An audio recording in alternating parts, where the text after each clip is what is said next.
I hope you enjoyed my recent trip to the Evergreen Cemetery. It was a lot of fun to shoot, a little bit of trouble, but it was fun. And I think there's some interesting examples in there. Like a lot of the stuff I do, it's worth going all the way through to the end because otherwise you're going to miss some interesting things. This is now the 14th, and I am poised to start tomorrow sending out emails introducing my article about Charles Dickens and A Christmas Carol. I've got over 600 names of people I'm going to individually send emails to. There's also a few other people I'm going to send notices to. This is going to be posted on Academia EDU. I have upgraded my subscription to Academia EDU so that I have the full premier tier of that service. And that will enable me to know who is reading my papers, theoretically, at least the people that are involved in that group. And I can also invite certain people to discuss it. You know, they have like a discussion forum for each paper that you submit, and you can request that people join the discussion. So I'll do that as well. It's a pretty darn good paper. I've got quite a bit of evidence in there. And really speaking, here's the thing. I have this deep background on Mathew Franklin Whittier and Abby Poyen Whittier that nobody else has.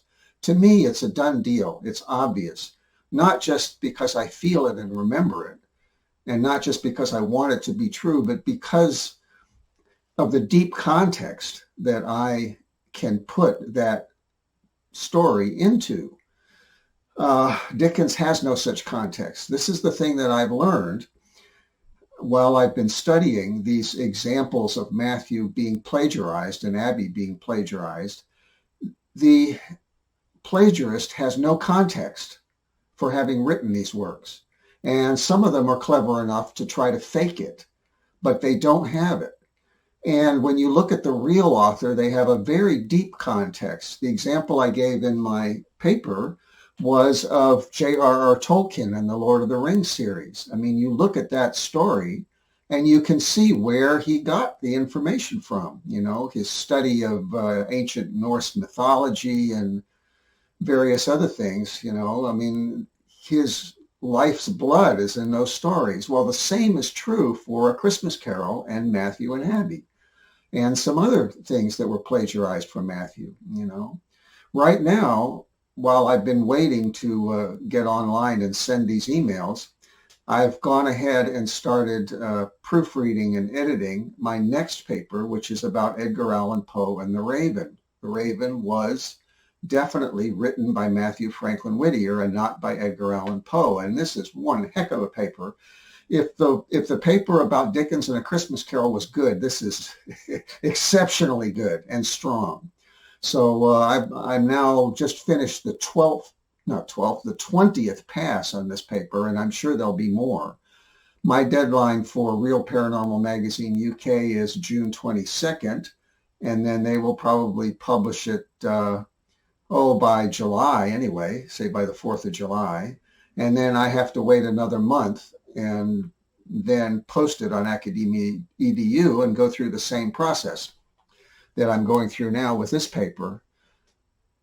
If a scholarly journal invited me to submit this paper about Poe to them based on the strength of the paper that I'm just now going to be calling to people's attention on Dickens, I might consider that.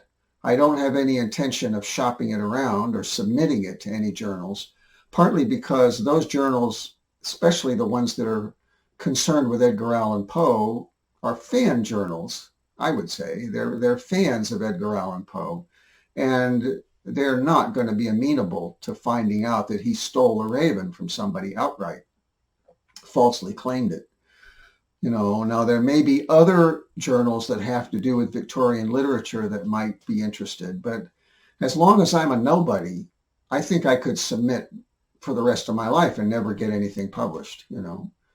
However, if I start to get some notoriety about this paper concerning A Christmas Carol, there could be an invitation, and if there is, I will consider it. Otherwise, I'll continue to publish in this Paranormal Magazine. Now, hopefully the people that produce this magazine won't get wind of what I'm about to say, but it's really not my area specifically. And what came to my mind this morning, that it's kind of like Joseph and Mary having to give birth in an inn because nobody else would have them. So the Paranormal Magazine is kind of like the manger, Well, I've always had a little sarcastic streak left over from Matthew's life as a satirist. They're trying to do some good work there, those people. They're trying to choose paranormal investigators who are doing real work and letting them express themselves as they wish. It's a new concept, a brave concept, and more power to them. I really don't exactly fit in there, but this is the magazine that will give me carte blanche to write whatever I want, however long I want it to be, and they're cool with that, and nobody else would give me that kind of freedom. Nobody else would give me the time of day. So there we are, Fortunately for me, and unfortunately perhaps for the status quo, the establishment, there is Academia EDU, which is another radical concept. And that radical concept is that people who are not directly involved in academia can still participate. This seems like a little thing, but it's actually a huge thing. It's a breach in the wall of academia. See, it actually permits this cross-pollination to go on. And that's dangerous for them because somebody like me could come along. So I'm going to take advantage of this situation while I can before somebody sticks their finger in the dike and stops the commingling of unsavory elements, So we shall see. I may not be able to raise any interest with this paper on A Christmas Carol, but my evidence is good. My paper is well written. This is strong evidence. So we shall see what happens. I will report back when I get a little bit of feedback and have more to announce.